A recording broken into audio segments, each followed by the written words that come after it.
Je vous salue, peuple de Dieu. Une fois de plus, je suis parmi vous et je me réjouis. À tous mes frères et à toutes mes sœurs, bonsoir et bienvenue dans l'église des révélations.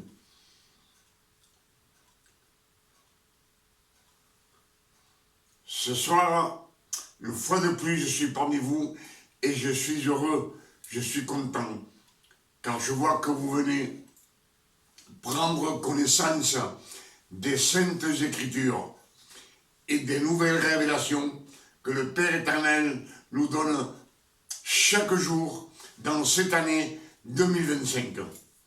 C'est pour cela que ce soir, je vous salue au nom de notre Père éternel et je vous salue au nom de notre Sauveur Emmanuel, l'élu. Comme je vous l'ai dit beaucoup de fois, c'est le Père éternel qui est venu sur la terre pour sauver toute sa création. Donc, il a pris un corps d'homme, le fils de la Vierge Marie. Amen.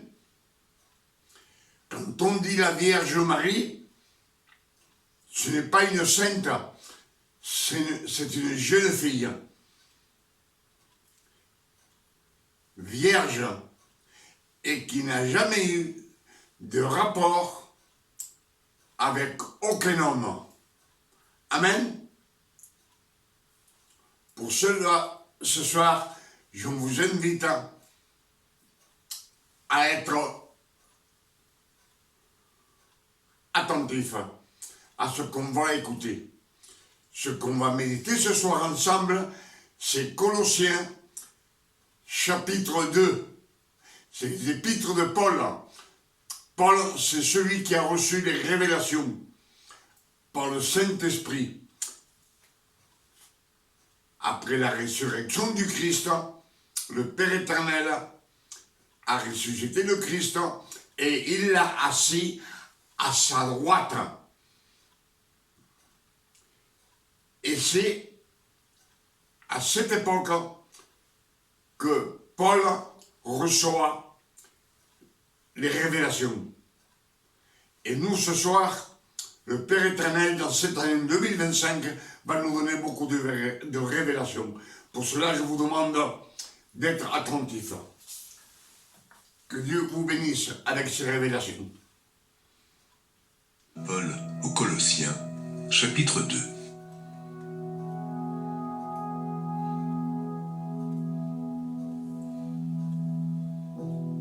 Je veux en effet que vous sachiez combien est grand le combat que je soutiens pour vous, et pour ceux qui sont à Laodicée, et pour tous. Ce que nous dit, ce combat, c'est pour nous. Le combat de Paul, c'est que dans le futur, nous ayons, nous, l'adoption de fils. Écoutez bien. Ceux qui n'ont pas vu mon visage en la chair, afin qu'ils aient le cœur rempli de consolation, qu'ils soient unis dans la charité et enrichis d'une pleine intelligence, pour connaître le mystère de Dieu, savoir Christ.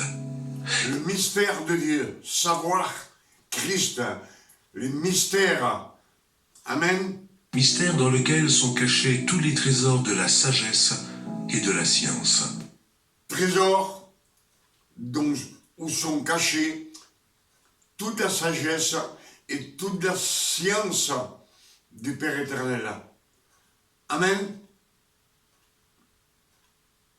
C'est comme cela que nous pouvons avoir les bénédictions. Je dis cela afin que personne ne vous trompe par des discours séduisants. Car si je suis absent de corps, je suis avec vous en esprit, voyant avec joie le bon ordre qui règne parmi vous, et la fermeté de votre foi en Christ. Ainsi donc, comme vous avez reçu le Seigneur Jésus-Christ, marchez en lui, étant enracinés et fondés en lui et affermis par la foi, d'après les instructions qui vous ont été données, et abondez en actions de grâce. Prenez garde que personne ne fasse de vous sa proie par la philosophie. Prenez garde que personne ne fasse de vous sa proie par la philosophie, par ce qui nous enseigne. Amen. Et par une vaine tromperie, s'appuyant sur la tradition des hommes, sur les rudiments du monde, et non s'appuyant sur la tradition des hommes et sur les rudiments du monde. La tradition des hommes dans la vie, dans ce monde, il y a beaucoup de traductions, beaucoup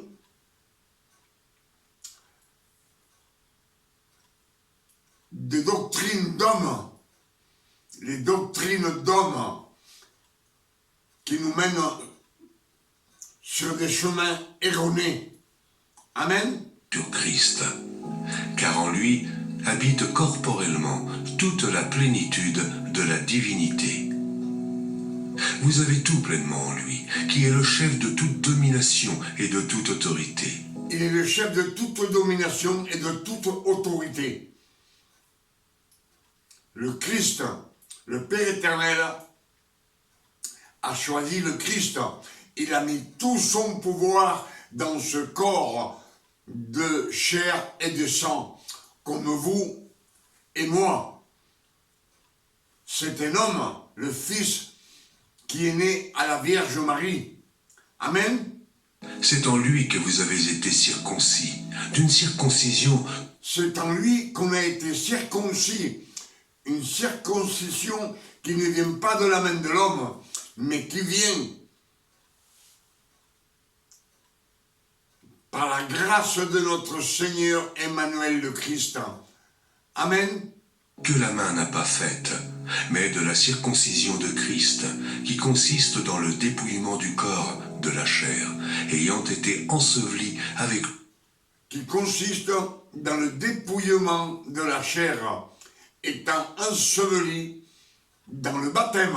Lui par le baptême. Vous êtes aussi ressuscités en lui et avec lui, par la foi en la puissance de Dieu qui l'a ressuscité des morts. Vous qui étiez morts par vos offenses et par l'incirconcision de votre chair, il vous a rendu à la vie avec lui.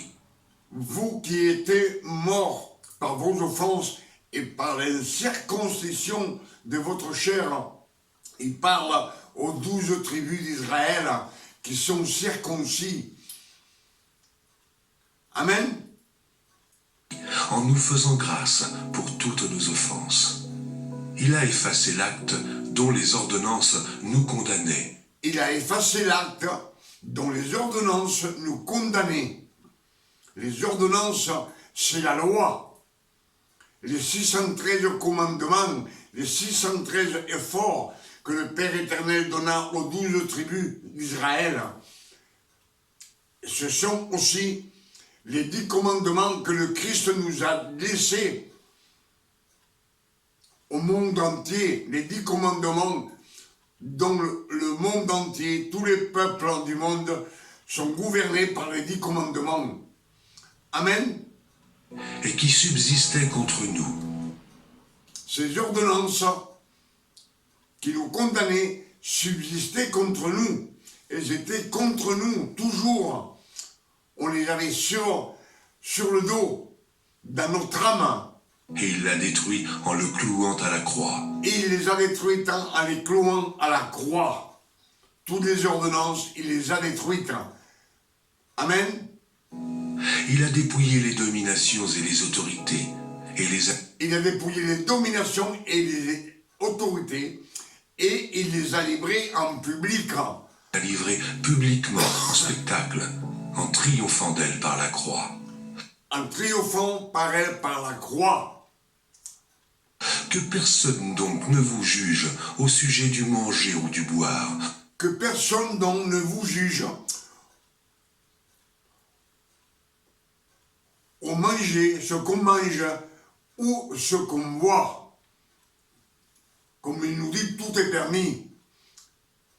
Puisque toutes les ordonnances ont été abolies. Amen. ou au sujet d'une fête, d'une nouvelle lune, Ou au sujet d'une fête, une nouvelle lune. Une nouvelle lune, si nous, on veut faire la fête pour cette nouvelle lune, que personne ne nous dise rien, qu'on nous appointe point du doigt.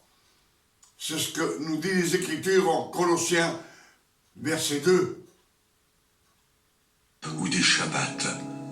C'était l'ombre Même des les fêtes de sabbat, les fêtes de sabbat qu'avant, dans la loi, il nous disait de rien faire. Rien faire.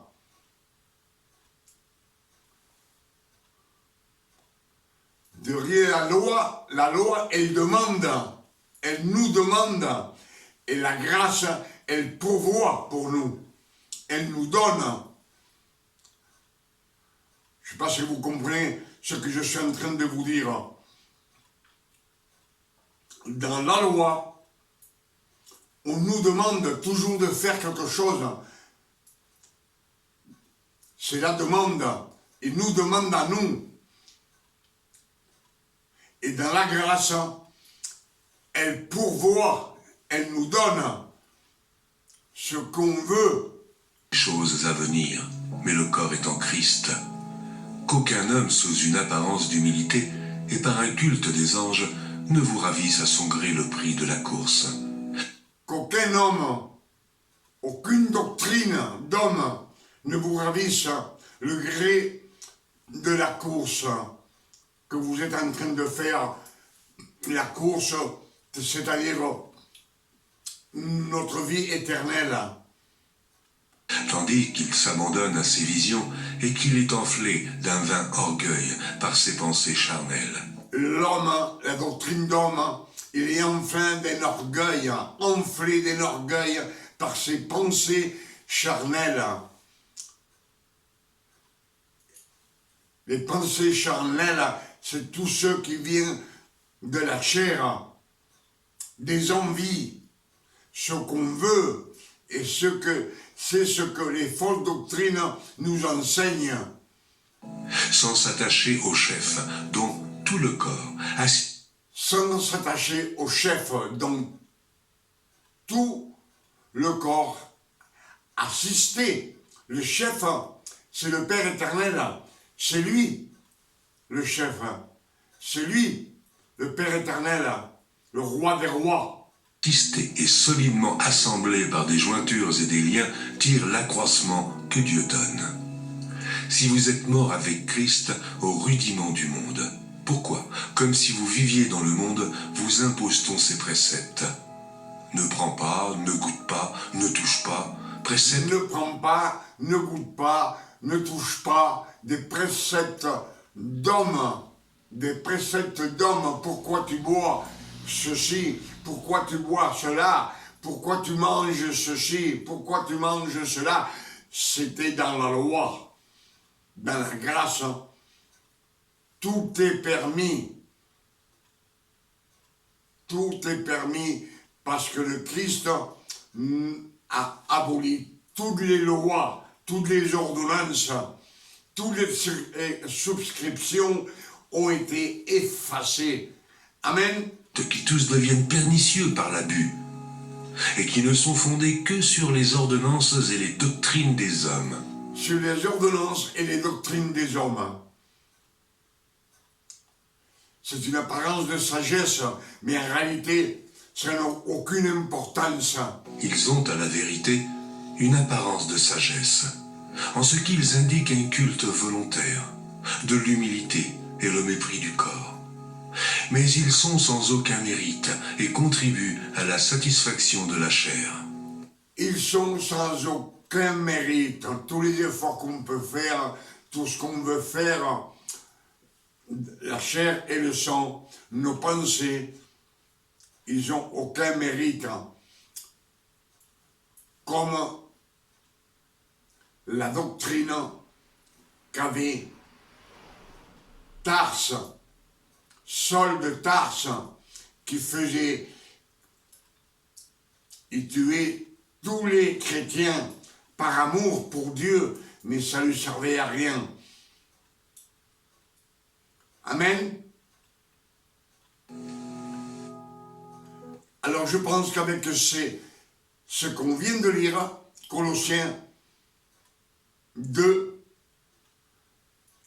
et tout ce verset qu'on a lu, qui nous disent que tout est permis, que tout a été aboli, toutes les ordonnances, toutes les transcriptions, toute la loi complète a été effacée. Effacée. Pour cela, Galates 5, verset 1 nous dit, le Christ nous a donné la liberté. Il nous a affranchis de la loi. Affranchis, il a payé avec sa souffrance, son corps, ses douleurs. Il nous a rachetés avec son sang précieux. Et il nous dit, ne vous laissez plus mettre sous le yugo de la servitude. La servitude, c'est d'être un serviteur, un travailleur, un ouvrier. Et nous sommes fils de Dieu par adoption. C'est ce qui nous dit Galates 4, verset 4. Ils nous disent que quand le temps fut accompli, le Père éternel envoya le Christ, né d'une femme née sous la loi, afin qu'il accomplisse toute la loi de Moïse et qu'il rachète tous ceux qui sont sous la loi, afin que nous reçussions l'adoption de fils. Si nous sommes fils, nous ne sommes plus ouvriers, nous ne sommes plus disciples, nous ne sommes plus serviteurs, nous sommes fils de Dieu. Amen. Pour ces révélations que le Père éternel nous a données ce soir, dans cette année 2025, je dis merci Seigneur, merci Papa, merci Père éternel. Et je demande au Père éternel, au nom de notre Sauveur Emmanuel le Christ, que ces révélations puissent nous apporter les bénédictions et que les écailles que nous avons dans les yeux tombent et que les bouchons que nous avons dans les oreilles tombent aussi et qu'on puisse voir dans les Écritures claires, dans la lumière et qu'on ait les révélations. Qu'on ait des révélations afin que nous puissions les prêcher au monde entier. Afin que le monde entier sache la vérité sur le Père éternel. Que c'est le Père éternel qui est descendu sur la terre pour récupérer sa création. Et la sauver pour toute l'éternité. Parce que la création était perdue, était destinée au feu de l'enfer. Personne ne pouvait être sauvé. Avec la loi, personne ne pouvait être sauvé. C'est ce qui nous dit Jean 3, verset 1. Il nous dit que Nicodème vient de venir voir le Christ. Mais lui, il ne vient pas voir le Christ, il vient voir un homme. Un jeune homme de 30 ans qui fait des miracles, qui ressuscite les morts. Et Nicodème est un docteur de la loi. C'est lui le professeur qui apprend les autres. Et le Christ lui dit, en vérité, Nicodème, si tu ne renais de nouveau, tu ne verras pas le royaume des cieux. Et Nicodème dit, comment un vieil homme peut renaître de nouveau et rentrer dans le ventre de sa mère? Et le Christ lui dit, en vérité, je te le dis, si tu ne renais de l'eau et de l'esprit, tu ne rentreras pas au royaume de Dieu. Donc, tous ceux qui sont sous la loi, si je n'ai pas la loi, ils vont au feu de l'enfer. C'est ce que nous disent les Écritures. Amen. C'est pour cela que je vous dis ce soir que je demande au Père éternel, au nom de notre Sauveur Emmanuel le Christ, que ce message puisse nous faire tomber les écailles que nous avons dans les yeux et les bouchons dans les oreilles, afin que tout on voit dans la lumière du monde, c'est le Père éternel. Jean 8, verset 12 nous dit, celui qui me suit ne marchera jamais dans les ténèbres, mais il aura la lumière de la vie. La lumière de la vie, c'est le Père éternel. Dans la lumière, on peut tout voir. Même une aiguille, on la voit. Mais dans les ténèbres, dans l'obscurité, même c'est un obstacle qui peut nous faire trébucher et tomber, on ne le verra pas dans les ténèbres. C'est dans la lumière qu'on voit tout. Amen.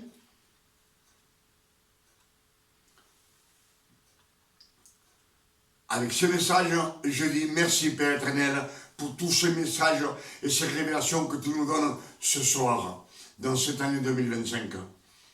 Et moi je demande au Père éternel, au nom de notre Sauveur Emmanuel le Christ, qu'il nous donne une nuit de repos, de tranquillité, de paix et de santé, comme le Père éternel donne à ses fils, à ses élus. Il faut être élu pour être fils de Dieu. Pour cela, dans les Écritures, il nous est dit, il y aura beaucoup d'élus. Non. Il nous dit, il y aura beaucoup d'appelés et peu d'élus. Amen.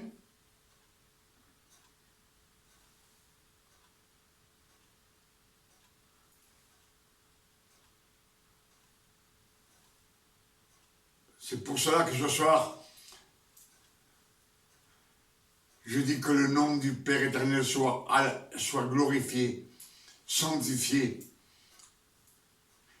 sur la terre comme au ciel, et qu'il vienne vite, très tôt, chercher ses élus, ses fils. Amen. À demain, si le Père éternel nous le permet. Que Dieu vous garde et vous bénisse, et qu'il vous donne beaucoup de révélations. Amen.